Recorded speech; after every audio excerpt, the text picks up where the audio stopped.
Hello, the name is Regis Kilbin, and the game is Hearthstone. And today I'm going to talk about my 5 least favorite cards from the League of Explorers expansion. This just hit today, and I have a feeling these cards are not ever going to take off in the meta. And unlike a previous video where I showed my 5 favorite cards, I just don't think these are going to make the cut. These are probably the worst cards in the League of Explorers. Only time will tell for sure, but I have a gut feeling these are not going to be very good. So, up first, number 5, the 5th worst card in League of Explorers according to me, is Naga See. This is a 5 mana 5/5 with an effect that your cards cost 5. That's a lot of 5s, but unfortunately it's not much of a card. I guess the goal with this card's design is to play Naga See and then follow it up, for instance, with a 5 mana Dr. Boom for 10 total mana, so that's like a 2 mana discount on your Dr. Boom. Unfortunately, that's a play that can only happen on turn 10, and it's really not worth all that much tempo, and it comes at a point in the game where that tempo is really not even rewarded. The best case scenario is if this stays alive for a turn, and you can play like a Dr. Boom and a Ragnaros for 10 mana total, right? So that's a 5 mana total tempo gain, which is a little better.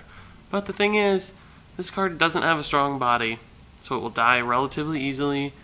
It doesn't put you ahead on the board instantly, and its effect is somewhat delayed, typically.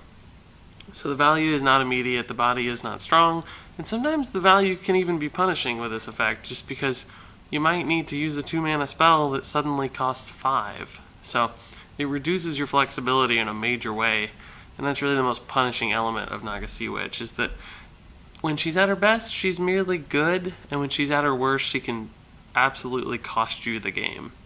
So I don't see Naga See ever being played. She's a worse Aviana, and Aviana is not even particularly good herself. The number 4 slot is the 8 mana Fossilized Devilsaur. This is an 8/8 body with a battle cry. If you control a beast, gain taunt.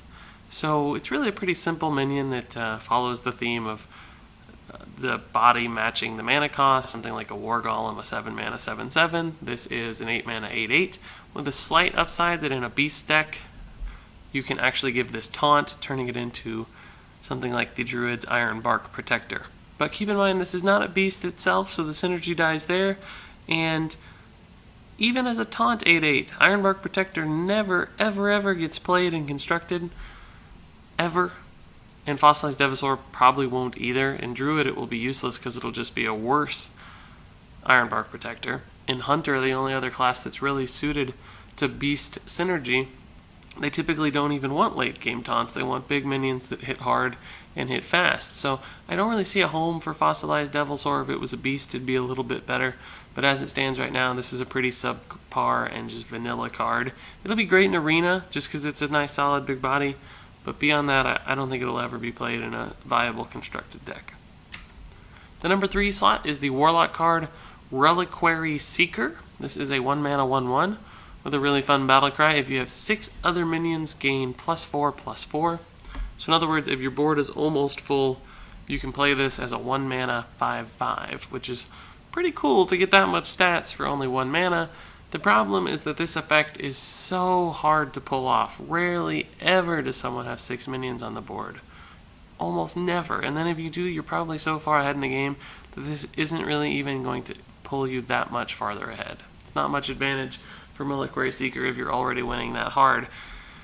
If she was something like a 10/10 instead of a 5/5, maybe it would be worth it, but as it stands, she's just going to make your deck a lot weaker, just because she's a low mana card and will typically always be a 1/1, which just isn't valuable as a 1 mana card when Warlocks have access to things like Voidwalker or Flame Imp, which are so much better and reliable and guaranteed value.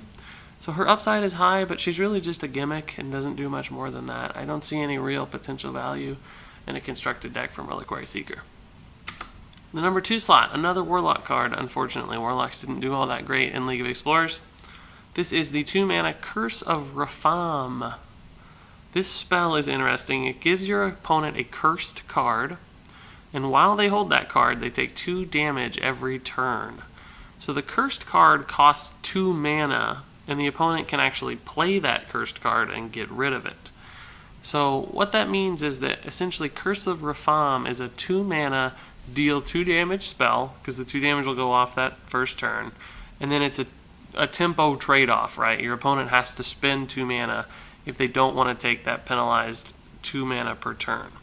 So essentially at its very best, what it does is sits in your opponent's hand for 10 turns and it does 20 damage, right? And that would be amazing. But the likelihood is that they're probably going to take between 4 and 6 damage until they have a turn where they just have 2 extra mana where they can dump that cursed card. But they have the flexibility and the choice, and you don't. So you might only do 2 damage, and they may not have had a 2 mana play anyway, so they just get rid of it for free and you have very little upside. And the tempo gain was neutral because you spent 2 mana and they spent 2 mana. They have the flexibility of choice, though. They might hold on to it for 3 turns while they continue to build the board, and you're penalized for tempo. You're always 2 mana behind and only 6 damage ahead, which doesn't always matter because health is just a resource. So you're punishing yourself. This card really doesn't do anything. It can hurt you more than it can help you, and it puts all the power and the control in the hands of your opponent.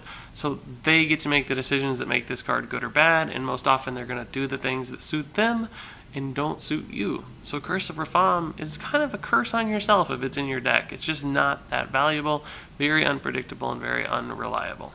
But all that said, it's still not the worst card in the League of Explorers. I have one more choice for that. The worst card in the League of Explorers is actually the Ancient Shade. This 4 mana 7/4 has a battlecry effect: shuffle an Ancient Curse into your deck that deals 7 damage to you when it is drawn. So essentially you're taking a huge risk here of dealing 7 damage to yourself, for the upside of a 7 attack minion, right? But the thing is, at 4 mana, a 7/4 really isn't even all that much upside. There's something like the Evil Heckler, which is just a neutral common card that's a 5/4 with taunt for 4 mana and no downside. So you're getting basically 2 attack extra on this body for potential 7 damage to yourself. To me, that is a ridiculously terrible trade. Even if you never take the 7 damage, a 4 health minion is just too susceptible to so many clears. It trades into Piloted Shredders for free. Tons of spells will kill it. It's just swipe fodder. There's nothing that Ancient Shade lives against or trades into well. So the upside is virtually non-existent. The downside is pretty reasonable. 7 damage is awful. That's not something you want to eat from time to time.